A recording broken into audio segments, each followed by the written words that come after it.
The dollar generally does rally in a financial panic. That's correct. And it does so because people want the best assets they can find. They're like, the best description I've ever heard of a financial panic is everybody wants his money back.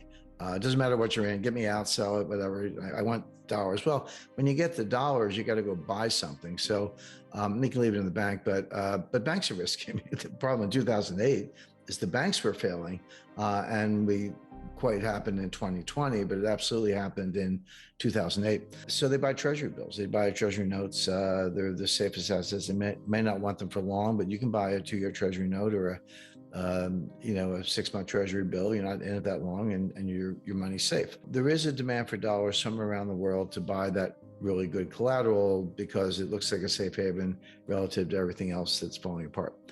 That's not exactly what's going on today, but it's related. We're not in a global financial panic right now. We may be heading for one. That we talked about that separately. We're not in one right now. We are in a recession. It looks the U.S. is definitely in a recession right now. We had 2 consecutive quarters of decline in GDP, first quarter, second quarter. Well, that's a recession. We'll see what the third quarter is going to be, but it may be prolonged. It may get worse. Europe is in a recession, based on the latest data. Japan is in a recession. China looks like they're in a recession. They reported their most recent growth figures of 0.4% for the second quarter, not 4%, but 0.4% versus compound growth of over 10% for about 30 years. So, and they lie. So if they're admitting 0.4, then I have to believe that's negative. So we're really looking at a global recession. Now, a recession or even a depression, which it may turn into, is not the same as a financial panic. You can have panics without recessions. We saw that in 1998, 1987. You can have recessions without panics. We saw that in 1990 and 2020. Sometimes they do go together. 2008 was an example of both, a severe recession and a severe financial panic. But I would keep those separate because if we're not in a global financial panic, then we don't necessarily have dollar buying because of get me out of everything else. Although I want to come back to that. But we are in a recession. Now, the recession should damp down the inflation. It hasn't yet. Inflation's high. There's no question about it. We see it in the data. You see it at the gas pump. You see it at the store. But that may trend a lot lower very quickly, but not for good reasons. In other words, you say, well, what's the Fed doing about inflation? Well, they really can't do anything about it. The inflation is coming from the supply side. The inflation can come from probably a lot of places, but 2 places in particular, supply side and the demand side. Supply side inflation is when there are shortages, there are bottlenecks, there's supply chain dysfunction, people run out of stuff, there's not enough fertilizer, not enough water, not enough truck drivers, ports are clogged. You can't get the input item B, so you got to shut down assembly line because you can't get, titanium from Russia to build Boeing aircraft. It's complex. It's huge. It's the subject of my next book, Sold Out, which is coming out in November. But supply chains are breaking down in many different respects. And prices go up as a result. But that's not, but the other kind of inflation is called, and that's called cost push inflation. The other kind of inflation is demand pull inflation. This is when consumers change their behavior. They get it in their heads like, hey, prices are going up, they're getting out of control. I better go out and buy that thing, and this is what we lived through in the 1970s. And I remember very well. If you were going to buy whatever, refrigerator, a new car, a dishwasher, whatever, you'd say to yourself, I better go buy it today, because if I wait 3 months, it's going to be higher. Or 6 months, it's going to be a lot higher. So, of course, that just pulls demand forward and it creates excess demand relative to supply, and then prices do go up and it feeds on itself.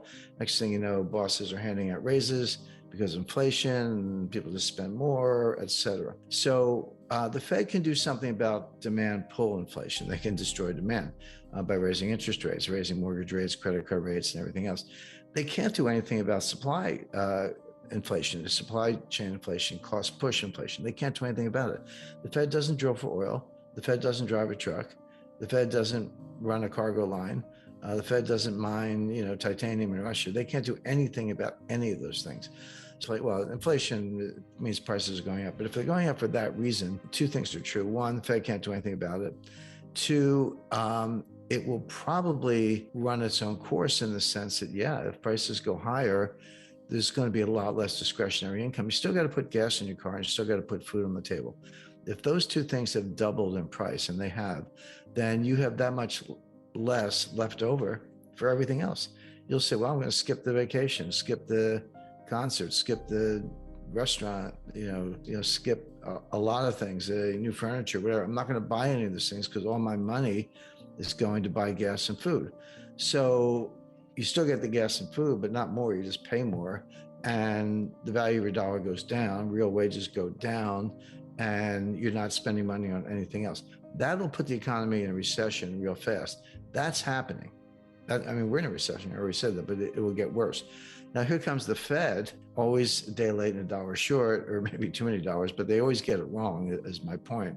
So what are they doing? Well, they're saying inflation in the numbers. They don't really seem to distinguish between supply side and demand side. And they're going to the Volcker playbook: raise rates, raise them, raise them, raise them, raise them, raise them. That can get inflation under control, but only at the cost of a much worse recession, higher unemployment, business failures, people out of work. I say, who cares what the price of gas is if you're sitting home unemployed?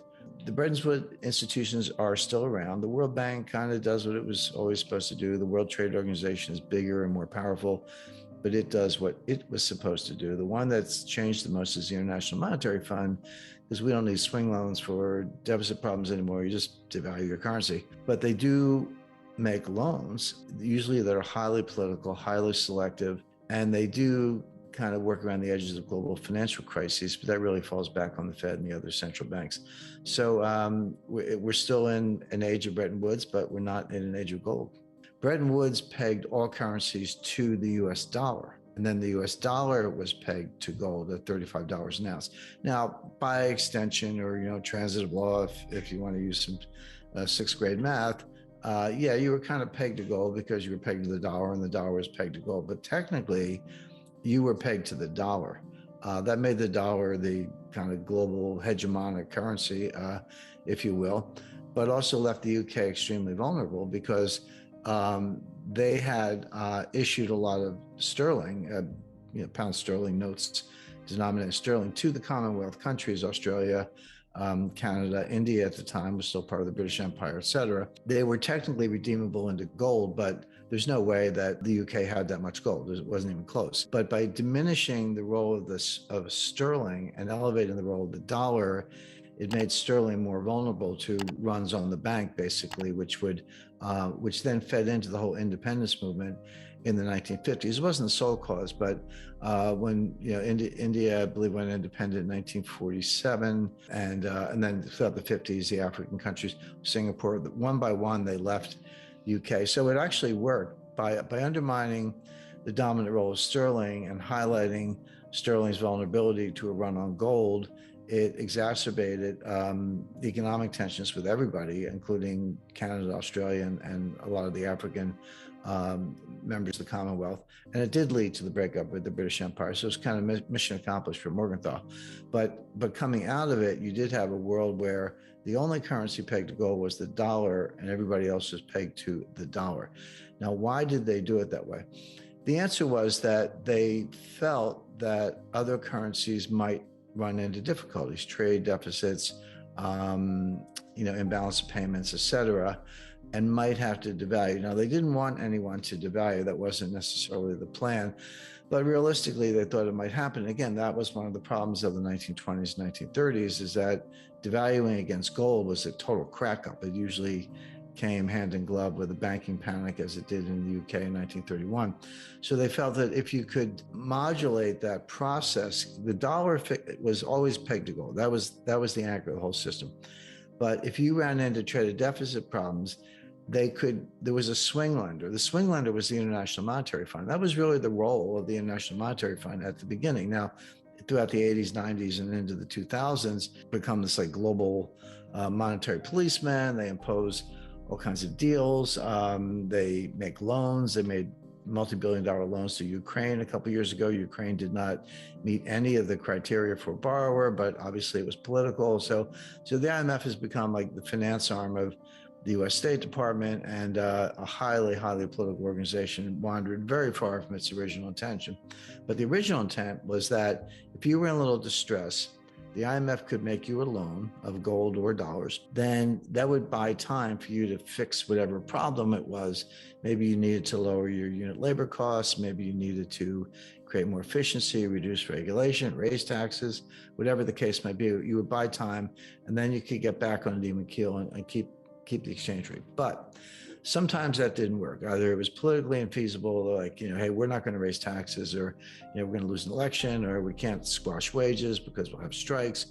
And we actually have to devalue. And when that happened, you could do that. There was a process. You would devalue.